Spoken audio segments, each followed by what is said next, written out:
Welcome students to the session where I will discuss some tips and I will give you some advice on how to write your exam. Okay? तो सबसे पहले अगर मैं बात करूं तो सबसे मेन चीज अगर आपके पास दोनों एग्जाम्स की बात करें तो सबसे पहले आपको पेपर की स्कैनिंग करनी है। स्कैनिंग का मीनिंग है कि आपको जो भी ऐसे क्वेश्चन आपके पास क्वेश्चन हर टाइप के होते हैं। एक आपके क्वेश्चन होते हैं फर्स्ट लेवल, टू लेवल और थर्ड लेवल। अगर मैं क्वेश्चंस को तीन टाइप्स में डिवाइड कर दूं तो तीन लेवल के टाइप के क्वेश्चंस होते हैं। पहले लेवल के क्वेश्चंस होते हैं जो कि बहुत इजी होते हैं, जो कि आप देखते ही अच्छा आप रिलेट कर पाते हो कि हाँ ये क्वेश्चन तो मेरा करा हुआ है, तो वो क्वेश्चन आपको फर्स्ट स्टेज में रखना है। ठीक है, ये तो फर्स्ट इजी स्टेज हो गया। सेकंड स्टेज होते हैं जो आपने क्वेश्चन पढ़ा हुआ है लेकिन थोड़े से कैलकुलेटिव होते हैं। मतलब आपने क्वेश्चन पढ़ा और क्वेश्चन पढ़ के आपको लगा कि हाँ ये क्वेश्चन मेरा देखा हुआ है लेकिन ये क्वेश्चन मुझे करने में टाइम लगेगा, तो ये क्वेश्चन थोड़ा कैलकुलेटिव नेचर का है, तो ये मैं सेकंड टाइप में डाल देता हूँ। थर्ड टाइप में जो मेरे लिए टफ है, टफ का मीनिंग कुछ भी हो सकता है। टफ का मीनिंग ये है कि ऐसे क्वेश्चंस जिन क्वेश्चंस को मेरे सामने आए हैं लेकिन मैंने कभी उनको सॉल्व करने का अटेम्प्ट नहीं करा है, या फिर ऐसा क्वेश्चन जो मैं पहली बार देख रहा हूँ। तो इस तीन टाइप के क्वेश्चंस आपके सामने आते हैं। ठीक है, तो जब भी आपके सामने पेपर होगा, ऑनलाइन पेपर्स ही हैं, आईपीएम रोहतक की बात करें, एनपैट की बात करें, तो आपके सामने स्क्रीन पे 1 2 3 4 5 6 7 8 ऐसे करके क्वेश्चन पैलेट बना होता है आपके सामने। सो क्वेश्चन पैलेट में आपके पास नंबर्स होते हैं, तो क्वेश्चन पैलेट में आपको देखना है। सबसे पहले आप स्कैनिंग करिए। स्कैनिंग का मीनिंग है जैसे आपने पहला क्वेश्चन देखा आपने, वो कैटेगरी 1 का है, फर्स्ट कैटेगरी का, मतलब इजी है, तो उसको देखा, उसको अटेम्प्ट करिए। ठीक है, दूसरा क्वेश्चन देखा आपने, दूसरा क्वेश्चन कैलकुलेटिव है, तो उसको होल्ड पे करके मार्क फॉर रिव्यू करिए। ठीक है, तीसरा क्वेश्चन देखा आपने, तीसरा क्वेश्चन दोबारा सेकंड कैटेगरी का है, मार्क फॉर रिव्यू दोबारा करिए। क्वेश्चन देखा, वो भी आपने देखा सेकंड कैटेगरी का है, तो उसको भी मार्क फॉर रिव्यू करिए। लेकिन और ऐसा होगा, आपके सामने ऐसा ही होगा, पेपर जब बनाया जाता है और आपके सामने जब क्वेश्चंस आते हैं, चाहे क्वेश्चन शफल्ड होते हैं, लेकिन कई सेट्स में क्या होता है कि जो पहले क्वेश्चंस आएंगे वो आपको डिफिकल्ट देखने को मिलेंगे और वो आपका मोरल डाउन कर देंगे। ओके, सो आपको ये चीज याद रखनी है कि आपको क्वेश्चंस कैटेगरी वाइज करने हैं। आपके पास अगर दो क्वेश्चन या तीन क्वेश्चन लगातार सेकंड कैटेगरी या थर्ड कैटेगरी के आ जाएंगे तो आपको मार्क फॉर रिव्यू करके आगे बढ़ना है। जैसे ही आपके पास फोर्थ क्वेश्चन आएगा और वो फर्स्ट कैटेगरी का निकलेगा तो इजी है, मतलब तो उसको अटेम्प्ट करिए। ऐसे में आपको गारंटी दे रहा हूँ कि 40 क्वेश्चन में से अगर आपकी मैथ्स खराब से खराब है, आपको लगता है कि आपकी मैथ्स बहुत वीक है, तो मैं आपको गारंटी देता हूँ कि आप 12 टू 13 क्वेश्चंस आप इजीली आइडेंटिफाई कर सकते हैं अगर आप ये स्कैनिंग करेंगे। स्कैनिंग में आपका टाइम वेस्ट जरूर होगा, मैं मानता हूँ, क्योंकि आप हर क्वेश्चन को पढ़ रहे हैं, ये कर रहे हैं, लेकिन बिलीव करिए आपके सारे क्वेश्चंस आप देख पाएंगे। इस स्ट्रेटेजी से आप सारे क्वेश्चंस पे एक बार नजर जरूर डाल पाएंगे, कोई भी क्वेश्चन नहीं छूटेगा, और पेपर खत्म होने के बाद आपको रिग्रेट नहीं होगा कि यार मैंने ये वाला क्वेश्चन तो ईजी था, ये मैं पहले कर लेता, अगर मैंने देखा होता तो मैं पहले इसको अटेम्प्ट कर लेता। तो ये फायदा है स्कैनिंग का। स्कैनिंग से डेफिनेटली स्कोर बढ़ता है। मैं जो पहले अपने टाइम पे, जब मैं 2-3 साल पहले मैं मॉक्स देता था, तो मेरे को बहुत हेल्प मिली, मेरा स्कोर बहुत अच्छा सिग्निफिकेंट इंप्रूवमेंट हुआ।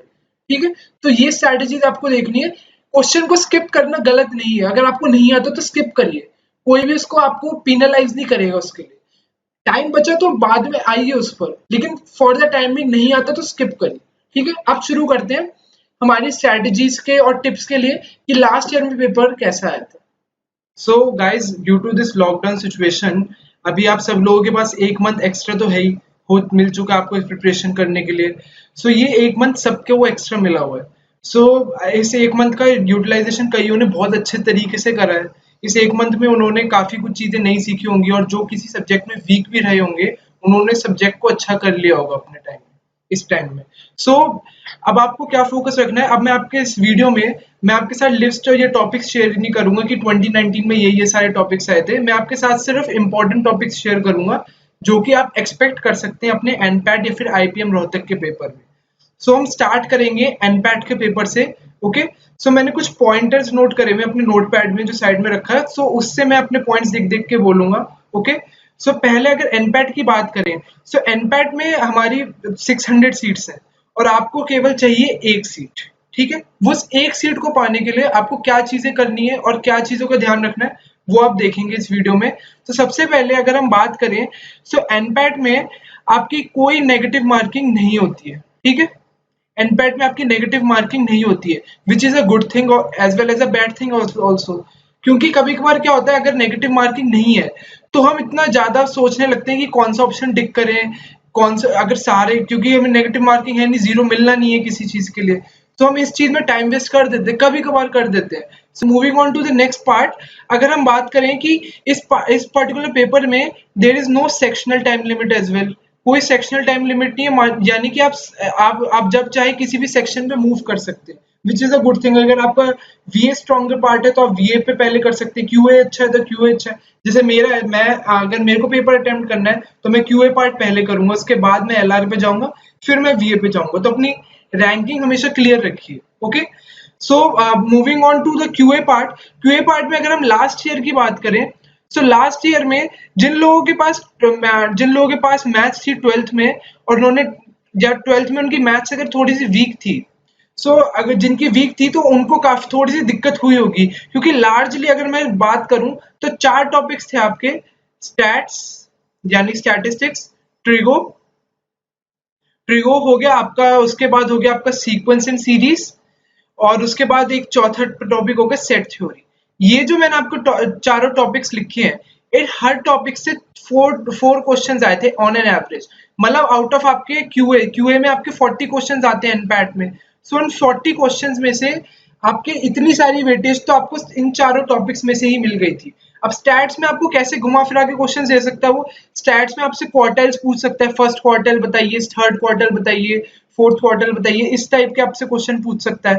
फिर आपसे ट्रिगो में किस टाइप के पूछ सकता है, ट्रिगो में आपसे जनरल सोल्यूशन, प्रिंसिपल सोल्यूशन, इससे रिलेटेड कुछ क्वेश्चन पूछ सकता है, तो इसके लिए तैयारी करके जाइए। सीक्वेंस एंड सीरीज की बात करें, सीक्वेंस एंड सीरीज में क्या क्या पूछ सकता है, वो 4-5 क्वेश्चन जो उससे पूछेगा। सीक्वेंस एंड सीरीज में वो आपसे क्वेश्चन एजीपी सीरीज की पूछ सकता है।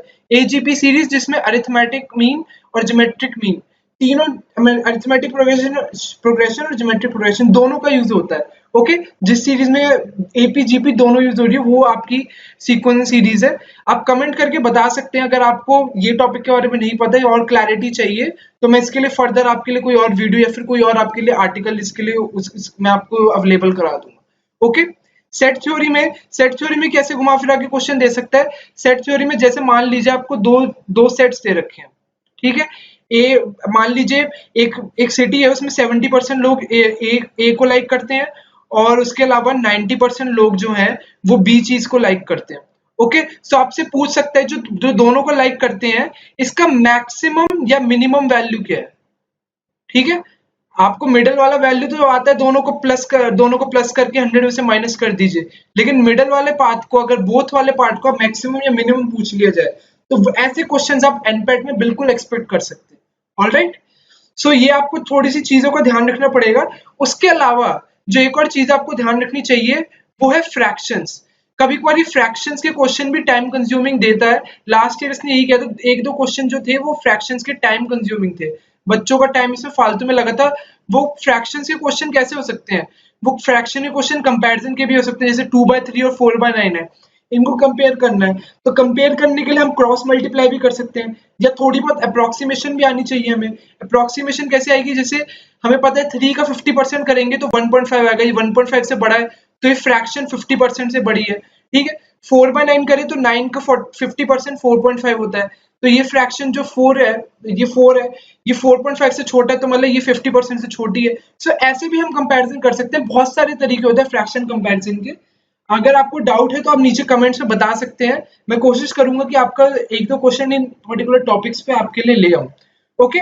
और आपके लिए कुछ कुछ ऐसे जो आप आउट ऑफ 40 क्वेश्चंस आपके 4-5 क्वेश्चंस ऐसे भी थे जो सिंपल सिर्फ ऑप्शंस देख के भी हो सकते थे। सिंपल आपने क्वेश्चन पढ़ा, ऑप्शन देखे और वो क्वेश्चन हो जाएगा, बिलीव मी। मैं आपको इसकी नेक्स्ट स्लाइड में कुछ क्वेश्चंस दिखाऊंगा, कुछ IIM रोहतक के सैंपल पेपर के कुछ क्वेश्चंस दिखाऊंगा जो आपको सिर्फ ऑप्शंस देख के करने थे, ओके। अब moving on to IIM Rohtak 2020 में आपको कैसे क्वेश्चन आ सकते हैं वो देखते हैं, ओके। IPM रोहतक 2020 में नेगेटिव मार्किंग है, ओके, नेगेटिव मार्किंग होती है। तो इसमें आपकी मार्किंग स्कीम क्या होती है, +4 -1, ऑलराइट। सो इसमें +4 -1 होता है। और अगर मैं सिर्फ आपके सामने आपको जैसा मैंने बताया था सिर्फ मेजर टॉपिक्स की बात कर रहा हूँ, मेजर टॉपिक्स की बात कर रहा हूँ। सो सिर्फ लास्ट ईयर की बात करूँ तो last year 14 to 15 question guys, 14 to 15 question हमारे अरिथमेटिक से उठकर आए थे सीधे सीधे। ओके, सो ये इन चीजों का आपको ध्यान रखना है कि अरिथमेटिक से आए तो इसका मतलब आपको प्रिपेयर्ड रहना है कि आपके अगर अरिथमेटिक के क्वेश्चंस आ रहे हैं तो मैं मेंटली ये ना सोच के जाऊं कि अच्छा मेरा तो मॉडर्न मैथ्स अच्छी मतलब पीएनसी वगैरह ज्यादा अच्छी है तो मैं अरिथमेटिक पे इतना फोकस कम कर लेता हूँ, लेकिन आपको अरिथमेटिक पे ज्यादा क्वेश्चंस मिलने वाले हैं। और प्लस कुछ एचसीएफ और एलसीएम के क्वेश्चंस आए थे जो कि कंफ्यूजिंग थे। एचसीएफ और एलसीएम के क्वेश्चंस कैसे आ सकते हैं, जैसे आपसे पूछ ले जाए कि बताओ कितने नंबर थे जिनका एचसीएफ 6 है और एलसीएम 36 है। आप मुझे कमेंट्स में करके बताइए कि ऐसे कितने पेयर्स होंगे जिनका एचसीएफ 6 है और एलसीएम 36 है। इस टाइप का क्वेश्चन लास्ट ईयर में आता है, मैं ये नहीं कह रहा एग्जैक्ट क्वेश्चन आया था, इस टाइप के क्वेश्चन लास्ट ईयर में आए थे। ऑल्दो आईपीएम रोहतक का पेपर बहुत इजी आता है, आईएम रोहतक इंदौर के कंपैरिजन में आईपीएम रोहतक का पेपर बहुत इजी आया था लास्ट ईयर। ओके, सो ये मेजर मेजर चीजें, बाकी मैं आपको बाकी ये 40 में से 14-15 क्वेश्चंस का मैंने आपको बताया कि मोटा मोटा अरिथमेटिक आती है, लेकिन उसके अलावा जो 20-25 क्वेश्चंस है वो इवनली स्प्रेड है। इसका मतलब जैसे टाइम स्पीड एंड डिस्टेंस हो गया आपका, नंबर सिस्टम हो गया आपका, उसके अलावा आपकी ज्योमेट्री हो गई, ट्रिग्नोमेट्री हो गई, तो ये सारे टॉपिक्स के एक एक दो दो क्वेश्चन आए थे और वो ज्यादा डिफिकल्ट नहीं थे अटेम्प्ट करने। सो आईपीएम रोहतक का पेपर इजी रहता है आपके लिए, तो मतलब इतना ज्यादा मुश्किल आपके लिए नहीं रहता है। अब मैं बात करूंगा आपसे कुछ उन क्वेश्चंस की जो आप ऑप्शंस देखकर एकदम से कर सकते हैं। Okay, let's move on to the next set of questions. ये देखिए, ये मैंने कुछ आईपीएम रोहतक के पेपर्स निकाल के रखे हुए हैं। आईपीएम रोहतक के कुछ क्वेश्चंस मैंने आपका स्क्रीनशॉट लेकर डाले हुए हैं यहाँ पे इस स्क्रीन में, कुछ सिलेक्टेड क्वेश्चंस, और मैं आपको बताऊंगा कि ये क्वेश्चंस कैसे हमने सिर्फ ऑप्शंस देख के हमने करे। जैसे पहला क्वेश्चन है, container contains x litres of milk, और एक थीफ है उसने 50 लीटर्स ऑफ मिल्क चुरा लिया and replace it with same quantity of milk. He repeated the same process further 2 times and thus milk in the container is only x minus 122 liters. अब एक बात बताओ, पहले टोटल क्वांटिटी x लीटर्स थी, ठीक है, x लीटर्स थी, तो शुरुआत में अगर मैं मिल्क वाटर का रेशियो करूं तो पहले मिल्क x था और वाटर 0 था, ठीक है, और उसके बाद धीरे धीरे हमने मिल्क को कम करते गए, ये मैंने माइनस यहाँ पे कर दिया, यहाँ पे वाटर को हम प्लस करते गए, ठीक है, लेकिन हम रिप्लेस वाला जितना मिल्क निकाल रहे हैं उतना ही वाटर डाल रहे हैं, तो अल्टीमेटली जो क्वांटिटी चाहे यहाँ पे कम आएगी यहाँ पे ज्यादा आएगी, अल्टीमेटली जो सम निकल कर आएगा वो x लीटर ही तो आएगा। मतलब x लीटर अगर मैं पहले यूज कर रहा था तो मैं दोबारा x लीटर ही तो एंड में भी तो x लीटर ही बचेगा, क्योंकि जितना मैं निकाल रहा हूँ उतना मैं डाल रहा हूँ। अब लास्ट में इसने दे रखा है कि मिल्क की क्वांटिटी x माइनस 122 रहेगी।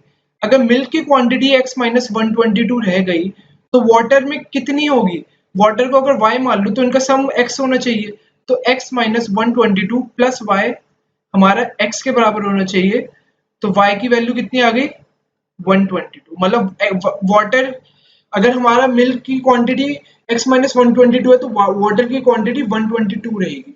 तो ये ऑप्शन से देखकर भी हमें एक तरीके से हिंट मिल जाता है कि 122 तो ऑप्शंस में ही है, कुछ इसको सीधा डायरेक्ट हम इसकी एप्लीकेशन कैसे कर सकते हैं। सो ऑप्शंस देखिए आप, ऑप्शन 122, 124, 128 टू 250 है। सो ऐसे क्वेश्चन में आप ऑप्शंस का काफी अच्छे से यूज कर सकते हैं। ओके, दूसरा क्वेश्चन देखिए, क्वेश्चन नंबर 8। क्वेश्चन नंबर 8 कहता है, ये 8 और 9 का ये सिंगल पाई चार्ट, सिंगल आपके सामने सर्कल था और इसमें ये शेडेड रीजन था। तो हमें क्वेश्चन दे रखा है, what is the ratio of the area of circle M and the area of circle K. Okay, so area of circle M छोटा वाला सर्कल है और एरिया ऑफ सर्कल के बड़ा वाला सर्कल है। अब इनके रेशियो ऑफ एरिया पूछा है इनका, ठीक है। तो अब एक बात देखिए, पहला ऑप्शन है डी ऑप्शन है 1:1। अब 1:1 की बात करें, सो 1:1 मतलब इसका मीनिंग है कि सर्कल, ये वाला सर्कल के और सर्कल जो एम है हमारा, ये सर्कल एम और सर्कल के, ये दोनों का एरिया बराबर, ये तो इसके अंदर है, तो ये नहीं हो सकता। दूसरा ऑप्शन देखिए 1:2। अगर 1:2 देखेंगे आप, 1:2 का मीनिंग है कि ये जो के वाला एरिया है वो एम वाले एरिया के डबल है, वो भी नहीं हो सकते क्योंकि दो सर्कल तो हमने ऑलरेडी इसके अंदर डाल रखे हैं।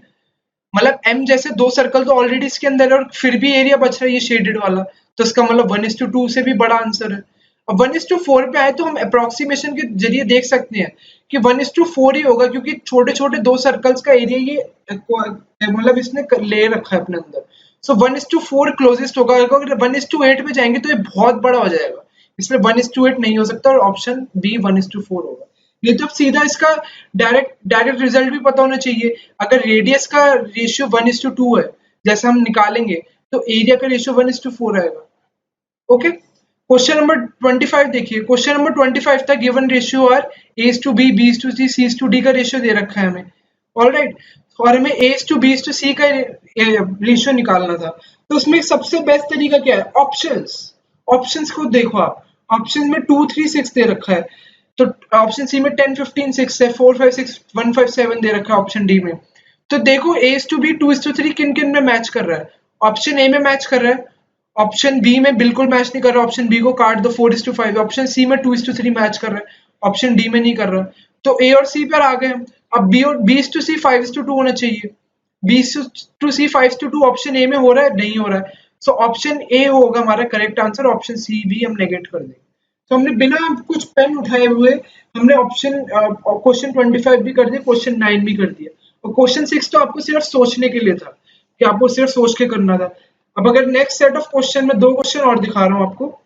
नेक्स्ट सेट ऑफ क्वेश्चन में दे रखा है देयर आर 495 रुपीज है एक बैग में, ठीक है। सो और उसमें दे रखा है कि इनका कॉइन्स का रेशियो 1:8:16 है। अब आप देखो कि 8 अब इसमें पूछा हुआ है कि हाउ मेनी 50 पैसा कॉइन्स आर देयर। 50 पैसा कॉइन्स का रेशियो क्या है? 8x। मतलब जो मल्टीपल होगा वो 8 का मल्टीपल होगा। ऑप्शंस में 8 का मल्टीपल क्या है? 58 का मल्टीपल नहीं है, 228 का मल्टीपल नहीं है। ऑप्शन सी बचा 440। तो 440 और नन ऑफ दीज में आपको चेक करना पड़ेगा। अगर 440 पे जाएंगे तो 440 से ही आपको आंसर मिल जाएगा, आगे जाके चेक करेंगे। तो ऑप्शन में हमने इस क्वेश्चन में विदाउट इक्वेशन हम इस क्वेश्चन को सॉल्व कर सकते हैं, क्योंकि ये नंबर्स जो है हमेशा आपको इंटीजर्स ही होंगे, आपके नेचुरल नंबर्स ही होंगे। तो ऐसे हम क्वेश्चन कर सकते हैं। क्वेश्चन 29 देखो, अल्टीमेट यूज तो ऑप्शंस का इसमें है। 1/5 of a number is equal to 5/8 of another number, और हमें दे रखा 35 is added to first number, it becomes 4 times of second number. Find the second number. So find the second number. अब second number में मुझे दे रखा 5/8 of second number। यहाँ पे बात इंटीजर्स की हो रही है क्योंकि सारे नंबर्स यहाँ पे ऑप्शंस में इंटीजर्स हैं। तो ऐसा नंबर जिसका 5/8 निकाला जा सके, और 5/8 किस इंटीजर का निकाला जा सकता है? जो खुद 8 का मल्टीपल हो। तो x जो है 8 का मल्टीपल होना चाहिए, मतलब सेकंड नंबर। तो 39 नहीं है, 70 नहीं है, 25 नहीं है। Option C is the answer. बिना कुछ सॉल्व करे इसमें तो चेक भी करने की जरूरत नहीं ऑप्शन। So option C. सो ऐसे हम कर सकते हैं, ठीक है। अब देखते हैं कि बाकी जो सेक्शंस है एलआर और वीए, उनको हम कैसे टैकल कर सकते हैं। सो अगर आप ऐसे ही सॉल्यूशंस देखना चाहते हैं हमारे मैथ्स के लिए, तो आप हमारे यूट्यूब चैनल पे ऑलरेडी आईपी में 2019 मतलब आईएम इंदौर के लास्ट ईयर का जो पेपर हुआ है उसके मैंने सारे सॉल्यूशंस डाले हुए हैं एक्चुअल पेपर के। सो आप वो जाके वो प्लेलिस्ट देख सकते हैं, वो प्लेलिस्ट का लिंक ऊपर भी आपके सजेशंस में आ जाएगा। सो उसको देखकर आपको और आपकी अंडरस्टैंडिंग और एनहेंस होगी कि कैसे क्वेश्चंस को अटेम्प्ट करना है, किन किन क्वेश्चन में कितना टाइम लगाना चाहिए। ओके, और अब हमारा टेलीग्राम चैनल भी ज्वाइन कर सकते हैं अगर आपको फर्दर क्वेरीज हैं। ओके, उसमें मैं आप पोस्ट करेंगे तो मैं आपको सॉल्यूशंस भेज दूंगा। तो एनपेट 2020 में कैसे क्वेश्चंस आप एलआरवीए में एक्सपेक्ट कर सकते हैं वो देखते हैं।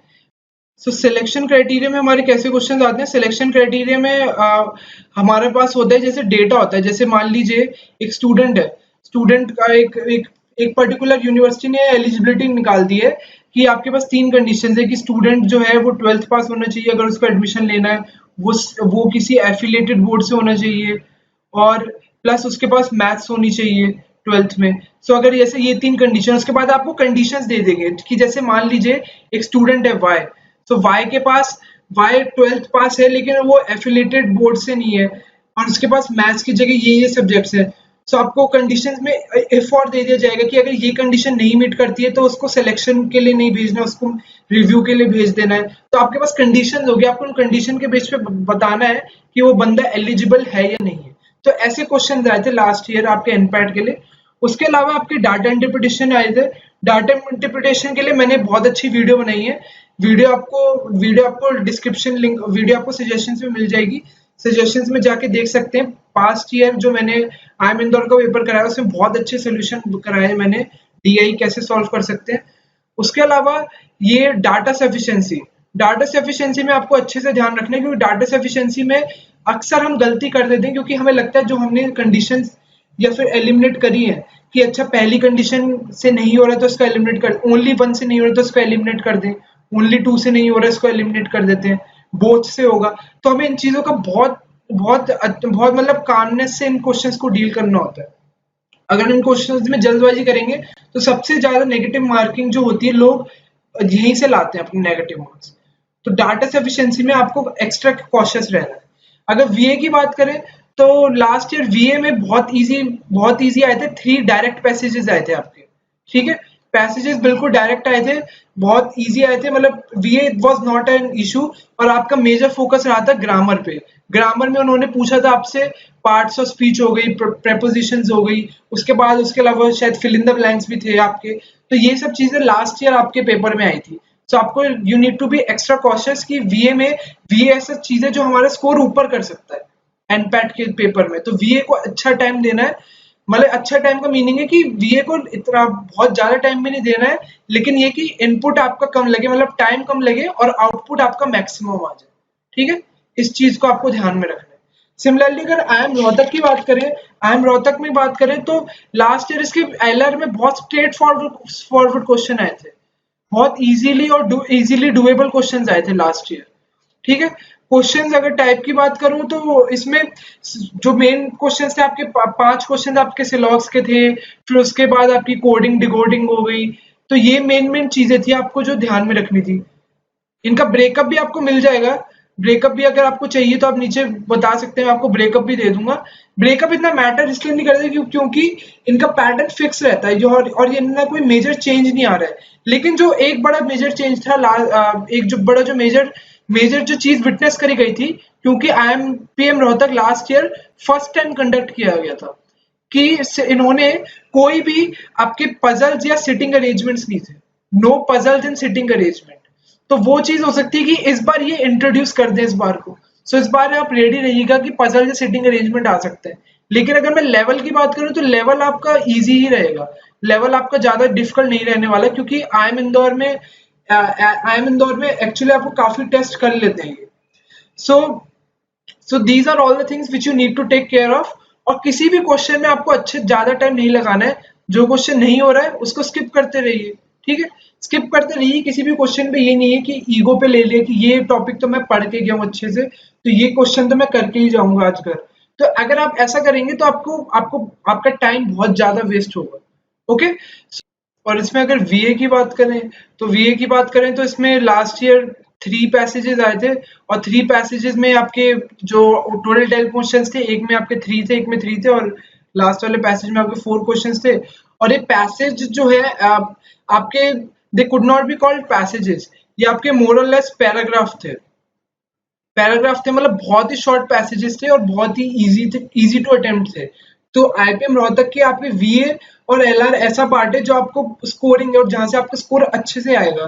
तो इन पार्ट्स पे आप ज्यादा फोकस करिए, क्यूए पे भी फोकस रखना है, लेकिन क्यूए पे पहले उन क्वेश्चन से फोकस करिए जहां से आपके नंबर मिल रहे हैं। आपको अपना स्कोर मैक्सिमाइज करना है। मैक्सिमाइज का मीनिंग क्या है? मैक्सिमाइज का मीनिंग है कि आप पेपर की अच्छे से स्कैनिंग करिए, ठीक है। So thank you everyone for watching the video. अगर आपको ऐसे ही एनालिसिस चाहिए हमारे एग्जाम्स के लिए, अपकमिंग एग्जाम्स के लिए उनकी प्रिपरेशन स्ट्रैटेजीज चाहिए, तो चैनल को सब्सक्राइब करिए। मैं कमिंग वीडियोस में मैं आपके साथ DU JAT, IPBBA और IIM इंदौर इन सब एग्जाम्स के बारे में आपसे डिटेल में बातें करूंगा। So thank you for watching the video.